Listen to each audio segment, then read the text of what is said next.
Welcome to my best annual passes to get your kids outside. So first up we have Capilano Suspension Bridge, which is a great place to start because if you're a BC resident, you automatically get an annual pass with the purchase of a single day admission. So $76.50 is quite steep for one day, but if you divide that over a whole year, which includes all of their holiday activities, even if you only go once per season, that is a pretty good deal. If you were like me who had never been there before, you might be thinking it's just a touristy suspension bridge, but it really is so much more than that. There's some really cool treetop walks. It's really just a great place for early walkers to practice walking because you don't have to worry about cars. It's all nicely fenced in.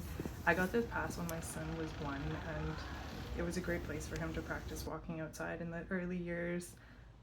As far as the seasonal events, my favorite was definitely the Canyon Frights. It's such a great spooky season, fall vibes activity. I much preferred those decorations to the Christmas lights, which were really just lights, while the Halloween ones were very unique. And then for the Christmas lights, we went once during the day and once at night. I much preferred going during the day because at night you can't really see anything other than the lights, so you can't really properly appreciate the scenery.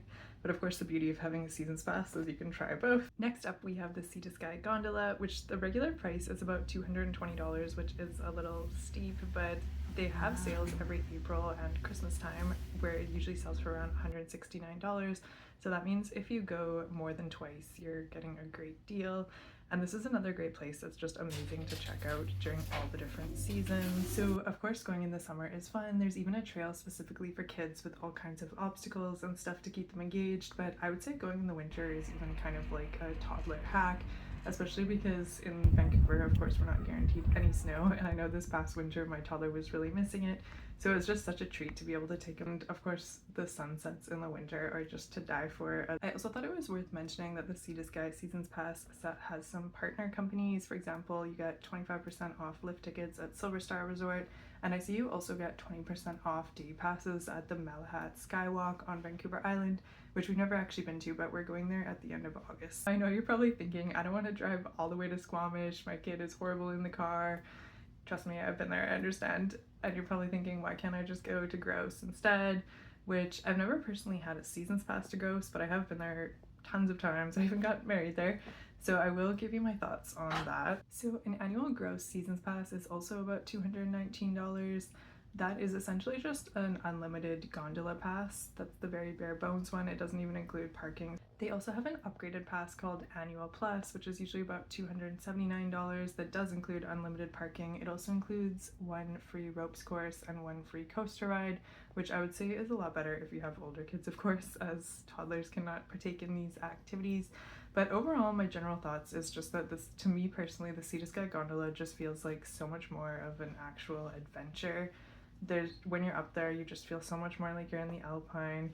To me, it's just worth that extra drive. Grouse does have, of course, the grizzly bears, the lumberjack show. There was even a really cool little playground type thing for toddlers, but to me those were all kind of like one and done type things. I didn't feel the need to go again and again. And other than actually getting up the gondola in the winter, it does not include any of the winter activities, so those would all be an additional cost.